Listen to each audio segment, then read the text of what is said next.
մի քիչ պատկերը բարձրացնենք, մեզ ի՞նչ է պետք։ Մեզ հայ ժողովրդին նկատի ունեմ, հասարակությանը։ Պես պետք է ընդամենը, բայց այդ ընդամենը շատ ծանր բան է։ Ձևավորել մի հատ համախմբում,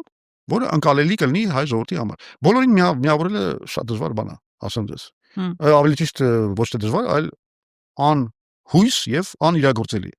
Չէ կարա դուք ստեղծեք, ասենք, մի հատ միասնական ճակատով հնարավոր չէ, որտեղ տեղավորվի, ասենք, Ռոբերտ Քոչարյանը, Սամվել Կարապետյանը, Լևոն Տեր-Պետրոսյանը, չգիտեմ,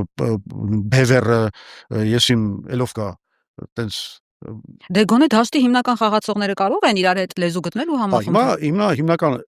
երևի հիմնական խաղացողներին էլ դժվար կլինի, որովհետև մի հատ այնուամենայնիվ մի հատ խնդիր կա։